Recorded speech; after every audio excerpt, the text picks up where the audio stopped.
everybody. I'm Larry Roberts. And I'm Sara and Melissa, and this is Branded, your comprehensive guide to creative branding. And on this amazing episode of the podcast, we've got a guest with us that we met at the, well, go figure, Badass Business Summit.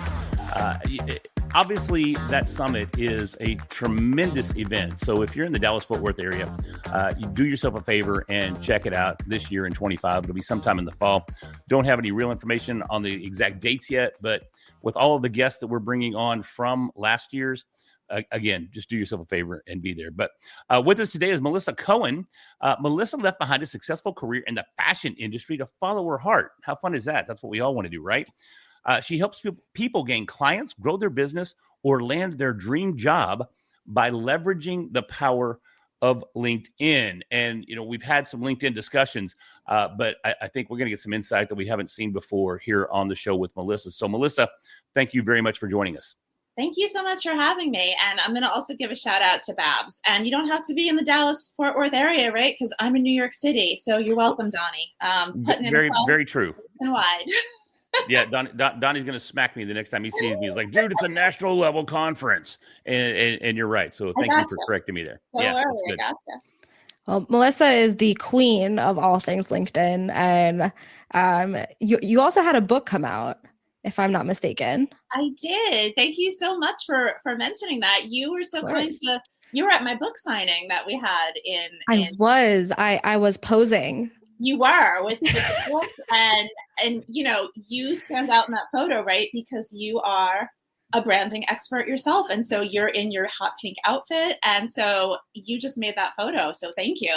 I did write a book. It came out late last year, right before Babs, actually, and that in itself is a testament to the power of LinkedIn because I met my co-author basically through LinkedIn.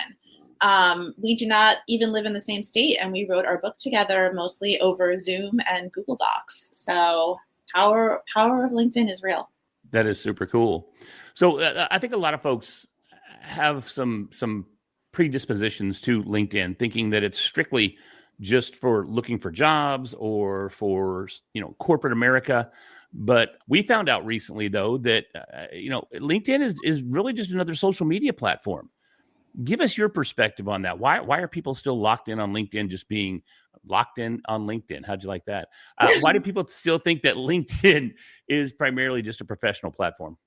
Yeah, I mean, so it's actually one of the first sentences in my about section, right? It's not the LinkedIn of 2015 anymore. And I was guilty of that thought process too. So I joined LinkedIn in March of 2008. I had to go back and look on my profile. I was like, when did I join this place anyway?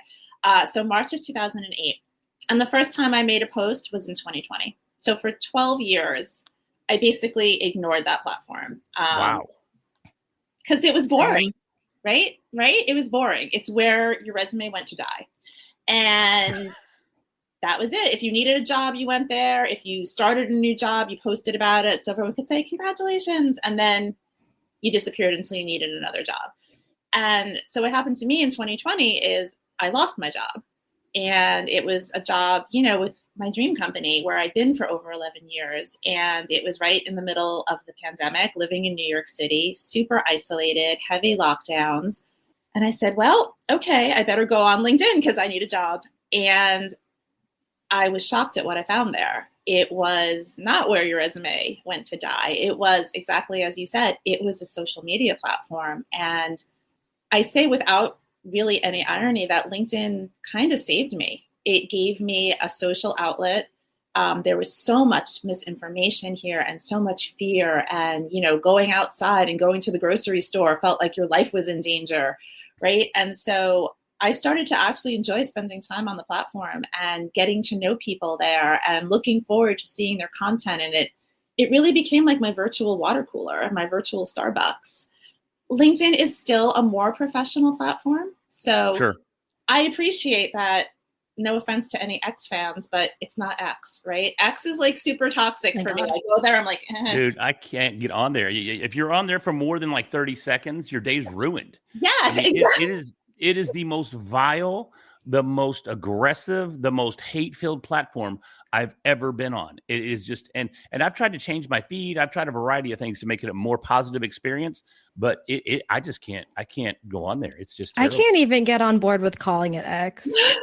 I'm sorry. I will forever call it Twitter. I probably won't use it, but I will still call it Twitter. I still have to call it a tweet because what's the version of tweet that fits with X? Nothing. I think it's a zeet. You zeet it. I don't know. I just made that up. But yeah, it's just not a cool spot there. But LinkedIn is really, really cool because, and again, I probably jumped on the LinkedIn bandwagon early last year, thinking that this is really where everything needs to be, and starting to understand the platform as more than just where your resume goes to die.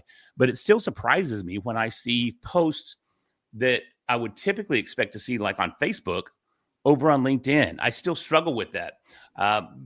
Do you share that kind of content, or how do you use LinkedIn?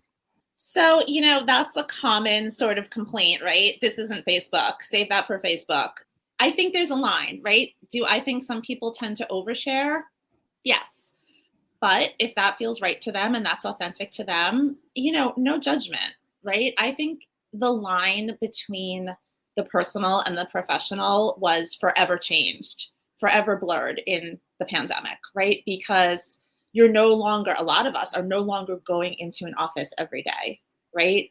We're no longer working those typical corporate hours anymore, a lot of us. So many of us are working from home, or we're working in a hybrid situation.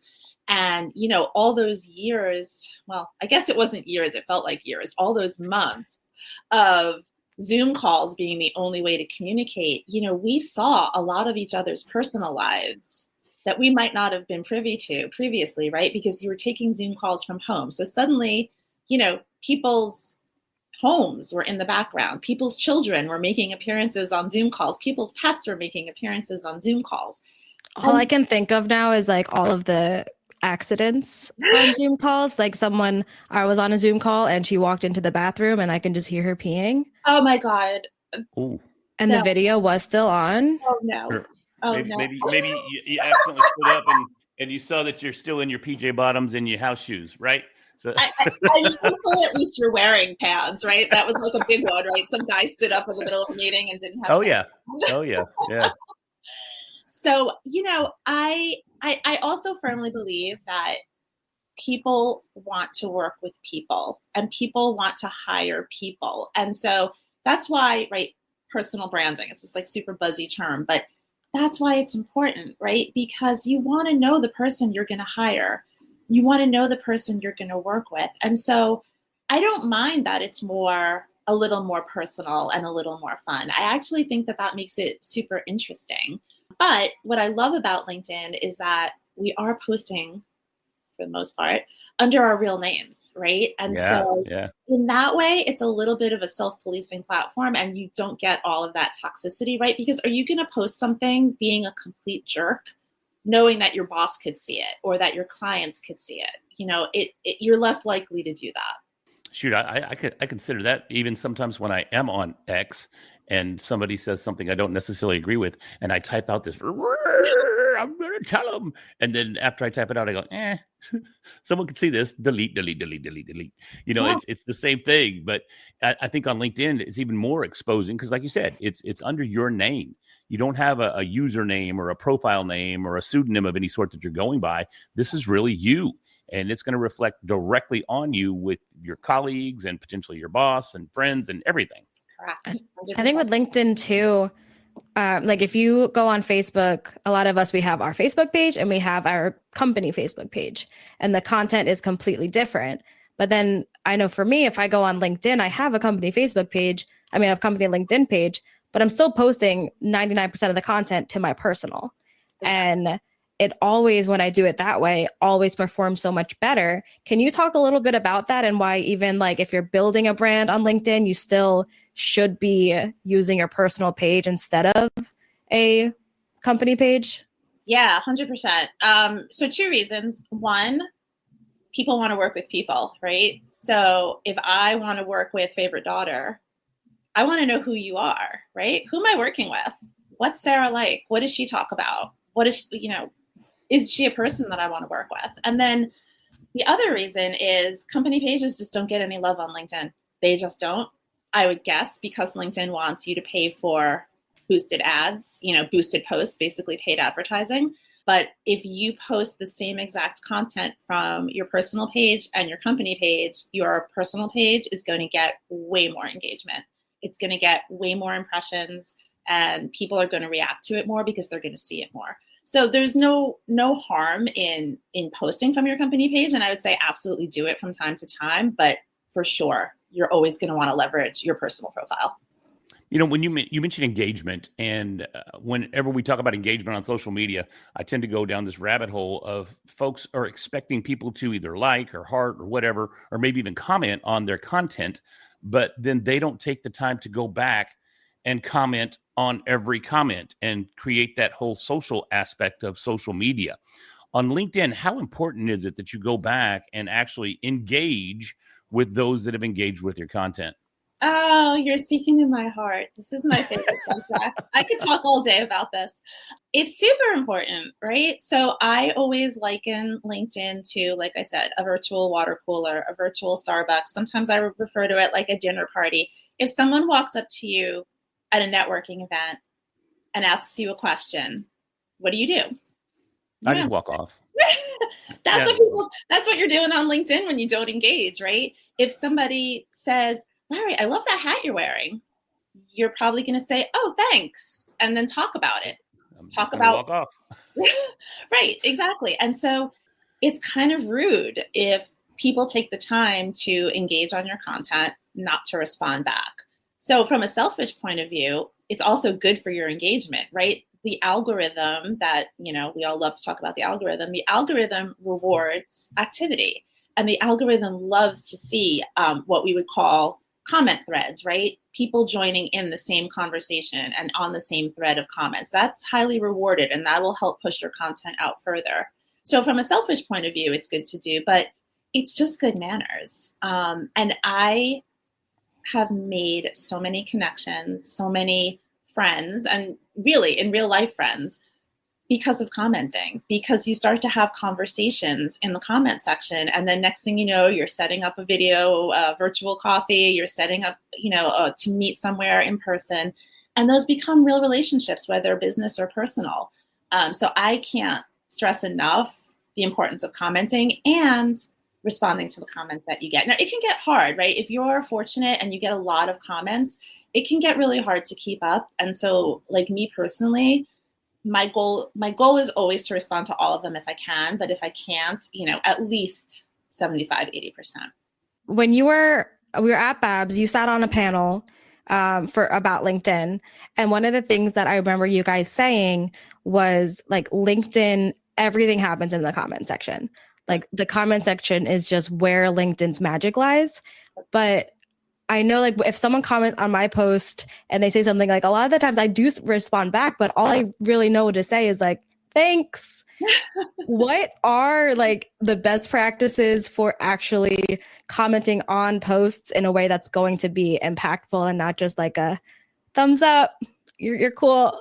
Yeah. So I think the comment itself, right, should be as interesting as possible. And to your point, a lot of people don't know what to say on the initial comment, right? And so you'll get a lot of those like, great post, thanks for sharing. And yeah, that's nice, but it doesn't start conversation, right? So can you refer to something specific that was shared in the original post that really resonated with you, or that you really agree with, or maybe that you don't agree with, but you can say it nicely, right? You can say like, oh, that really made me think, and here's how I see it, right? Like polite discourse is totally cool. Like I think the majority of people on LinkedIn are really open to having conversations about issues that matter to them. It's just doing it in a way that's respectful and thoughtful.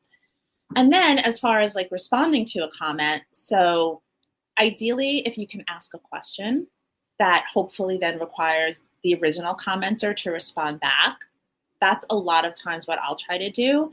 Sometimes really all you can say is thank you, because I know sometimes those comments are, like, yeah, all you can really say is thank you. But I try to ask a question back, or again, if the comment is, like meaty enough, like mention something in their comment that really resonated with me, that really stayed with me. See, I'm bad at that. I just say thank you.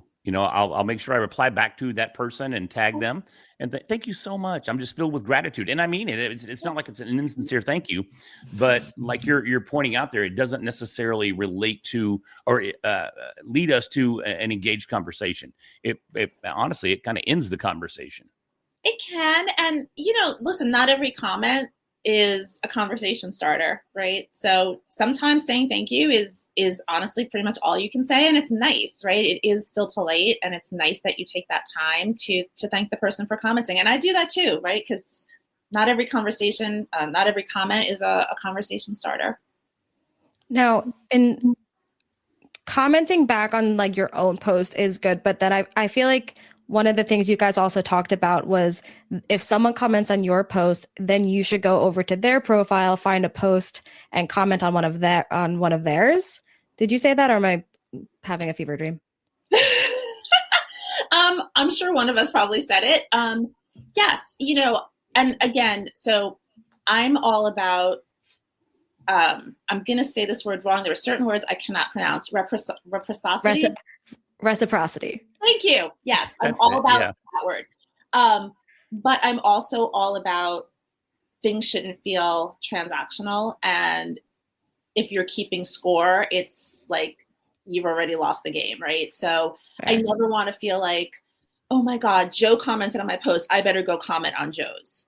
But if I see Joe commenting on my post a bunch of times, yeah, of course I'm going to go check out what he's doing because he's taking an interest in me and I should go take an interest in him. So I don't think it has to be always like a 1-for-1, but for sure, if you see that this, someone is consistently engaging with your content, then absolutely. I think it's just the nice thing to do to go and see what they're talking about and how can you support them. Reciprocity. Yes. Recipes. I do love a good recipe. Oh, now yes. So what are some other best practices if someone's just now jumping into the LinkedIn, deep end of LinkedIn swimming pool? What would you say would be some of the primary things they need to focus on to really make an impact and start getting that engagement on this platform? Yeah, I mean, the biggest thing is just starting, right? There are so many people who are so scared of LinkedIn. It's really funny to me, right? Because they have no problem posting on Facebook or on Instagram, but LinkedIn just scares them. So the biggest tip I have is honestly, just start. Like, don't be afraid. It is truly the most supportive community I've ever found on social media. The majority of people on LinkedIn really want to have, if they're active, right, want to have conversations and want to engage and want to support you. The other big tip I would say is to be consistent, right? And so sometimes it's actually the opposite. People be like, okay, I'm all in on LinkedIn. And so they will post, like every day for 3 weeks, and then they get super burned out and then they disappear. So Guilty. I feel like that was everybody at Babs for like a week and a half after Babs. Yep. When at the last day and Donnie's like, you guys need to actually do this or else you are letting me down personally. And then we're all like, okay, I can't do that. Uncle Donnie said so. And then I let him down. Crushed it for 10 days. I'm sorry, Donnie. We'll talk to him. We'll smooth it over. It's what can you do that you can sign up to being consistent, right? If that's posting once a week, that's cool. If that's posting twice a week, that's fantastic. If you post twice a week regularly, consistently, you're already in probably the top 3% of LinkedIn users, right? Because LinkedIn has over 1 billion users. And the vast majority of them do not post content consistently. So you will stand out already if you're just that consistent, but it requires being that consistent. And I know we talked about it, but for sure, truly from my heart, my biggest piece of advice is comment. That is how you meet people. That's how you grow your following. That's how you make relationships. That's how you find clients. It could be how you find your next role, right? Like we always think, and this is specific to job search and career, but we always think that it's our network that's going to get us our next opportunity. And a lot of times it's those like quote unquote loose ties, right? It's those people, it's people that who we know that they know. And so many opportunities come from just meeting people on LinkedIn. Is there, so my DMs are always filled with what I respectfully call nonsense. Yep. But I do know a lot of people get a lot of business through LinkedIn and through almost like cold outreach on LinkedIn. Is that something that you do and really like believe in, or have you not found the secret sauce for that? So I am super, super fortunate. I don't do any cold outreach. Sorry, Donnie. I don't. I am super blessed. Like, you are the LinkedIn queen. You don't have Where's my tiara? I'm still waiting. Like, it got lost in the mail somewhere. Send me your mailing address. I got you. I will. My business is all either inbound or referrals. And I'm super grateful for that. With that said, LinkedIn is an amazing platform for outreach, right? And there are incredible tools for LinkedIn for outreach. I don't use Sales Navigator, but I know a lot of people who do. And Sales Navigator is pretty robust and pretty awesome. And it is definitely a way to really cull down those leads, keep track of them. There's all sorts of ways you can filter them. You can do a less intense version without it, right? Just with LinkedIn Premium or regular LinkedIn, the search fields aren't as robust. There's not as many filters. It doesn't let you do as many things. But you make a really good point, right? The DMs can be a gold mine, and they can also be absolute purgatory. I am forever battling the clutter in my DMs. I actually spoke about this yesterday. I did a webinar yesterday, and I think we talked about this at Babs, and it always gets a laugh from people. So if I can give one piece of advice of what not to do in the DMs, it's the pitch slap, right? Yes. Nobody wants to be pitch slapped. We have actually used that term. I think did it come from you? I think it came from you, didn't it? I don't think I can take credit for it originally, but yes, I think I was the one who said it. Okay. We had never heard it before, and we have gone on to use it multiple times. We have a whole episode about pitch slap. Yeah. I love, because it's the most awesome term, right? And somebody was just posting on LinkedIn about it today, right? Talking about it from the webinar that I did, and they were like, it's when you connect with someone and they pitch you so hard that, your head spins. And I was like, yep, that's exactly what it is. So nobody wants to be pitch slapped, right? Nobody wants to, I sent a connection request to Sarah. Hi, Sarah, it would be a pleasure to connect. And she accepts. And then the next thing I do is I'm telling her about my services and how she can work with me. She didn't ask me for that. Right. She doesn't even know who I am yet, right? And nobody wants to feel like your relationship is just transactional. And so you really have to build that rapport over time. I think it was Liam Darmody at Babs who said whenever he gets a pitch slap in his DMs, his response is, does this work for you? And basically reverses it to be like, I can help you do this better. That sounds like a Liam question. I think it was. Does this work for you? 100%. Serious. So I've been tempted to say that when I get the, hi dear, you're pretty, like the creepy messages. I don't ever get those. What am I doing wrong? What's wrong? I can send you one. I was about to say, I'll send it. I got you. Thank you. I'll automate it. I'll go every week. Let me ask you this, and I asked this question at Babs, but some folks listening to the podcast obviously weren't at Babs. So I get those emails all the time that say, you've been selected as a professional in this industry to answer these questions. Is it valuable to answer those, or is that basically a waste of time? The collaborative articles? Yes. So they used to be a very sought after piece of information on LinkedIn, right? Because you used to be able to earn a badge. So you used to be able to earn these top community voice badges. And so you would get them for a specific category, right? Like I had a couple of them at one point. I had top personal branding voice, top thought leadership voice. They looked nice on your profile.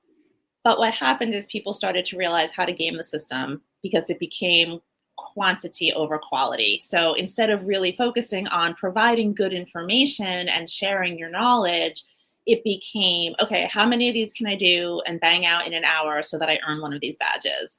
And so LinkedIn disbanded the whole badge program, right? So now the only badges that still exist are the blue top voice badges, which are from LinkedIn editors. So those goldish kind of color badges don't exist anymore. I do still say that the collaborative articles have some value. It is just another avenue for getting your thought leadership out there. It is another avenue for sharing what you know. And they do still show up in my feed, right? So I still do see them when people that I'm connected with contribute to them, and they're SEO friendly. You can find them through search. So I would say if it's a topic that resonates with you and you have something you want to say, there's absolutely no harm in sharing it. And they're very limited in character length. I don't remember what it is anymore, but you don't have to write a dissertation, right? It's a pretty quick way to share something but I don't focus on them the way I used to. When they first came out, I thought they were awesome. What about, because you have the ability to write an article just by yourself.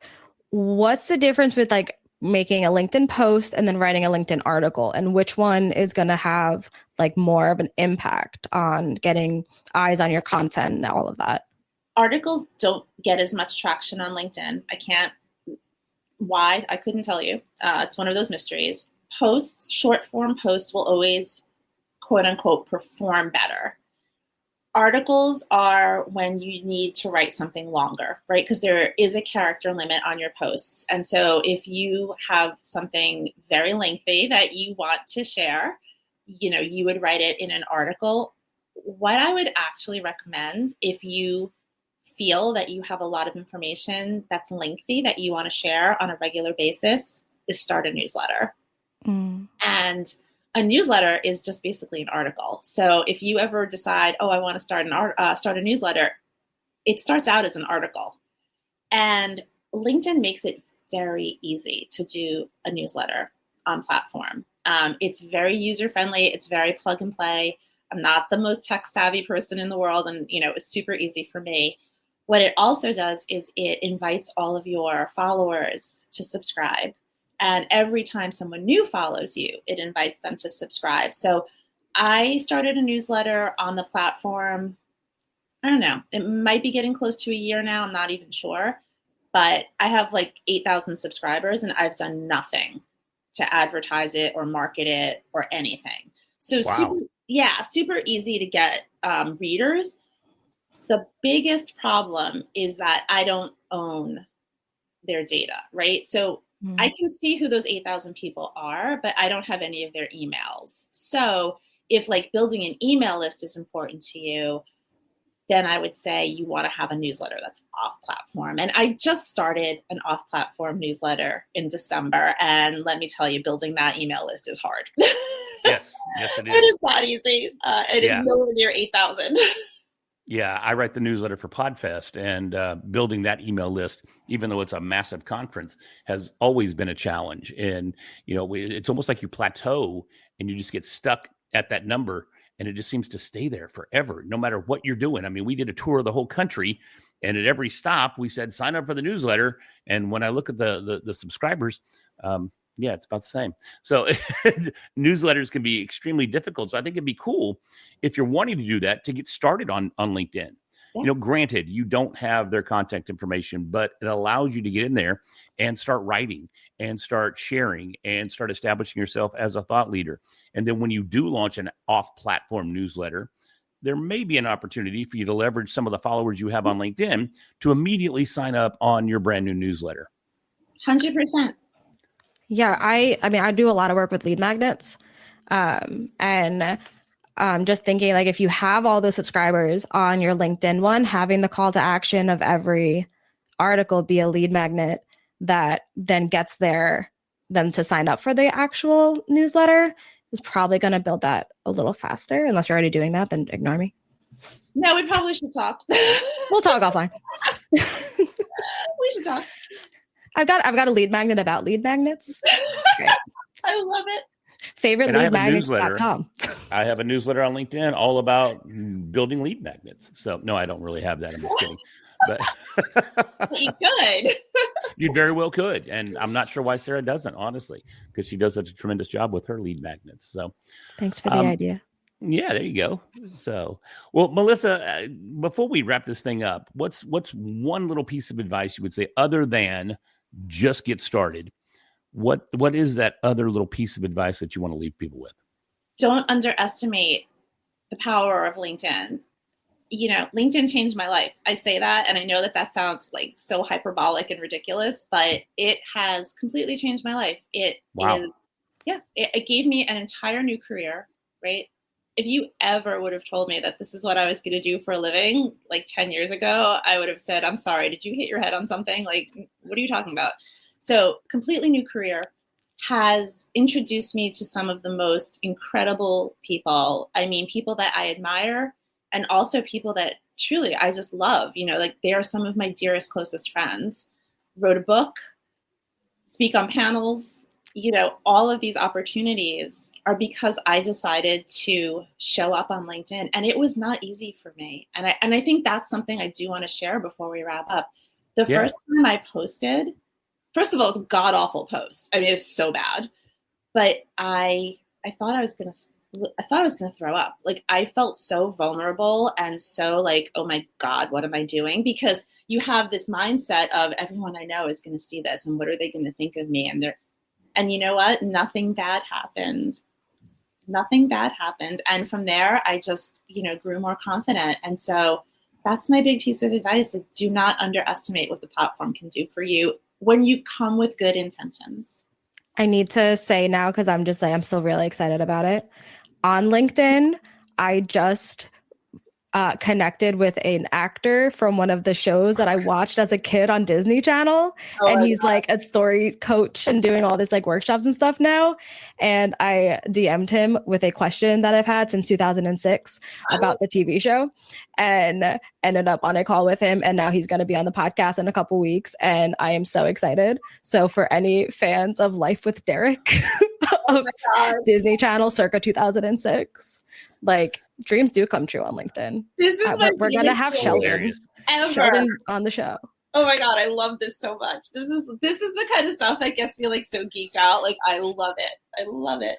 So Sara, in 2006, were you 10? 11. 11. Okay. All right. So yeah. I'm gonna leave now. Bye. It's been real. Yeah, I'm right there with you, Melissa. So hey, before we do go, if you would please share with people how they can find you. You can absolutely find me on LinkedIn. So my name, Melissa. Shocker. Melissa Cohen. And my website is melissabethcohen.com. And what is the title of your book, and where can people find that? Oh my God, you're the best. It is Your Career Resilience Blueprint. And it is mainly sold on Amazon, is the easiest place to find it. Very cool. Very cool. Everybody check that out. Melissa is amazing. We did have the pleasure of hanging out with her a little bit at Babs last year. And the knowledge that she has about LinkedIn is it's unparalleled. So reach out to her if you have any questions. Subscribe to her newsletter. Do that too. I'm glad you jumped in there because I was getting choked up. But anyways, with that, hey, if you enjoyed this episode, do us a favor. Go ahead and hit that subscribe button so we can continue to bring you these amazing episodes each and every week. And with that, I'm Larry Roberts. I'm Sara Listy, and we'll talk to you next week.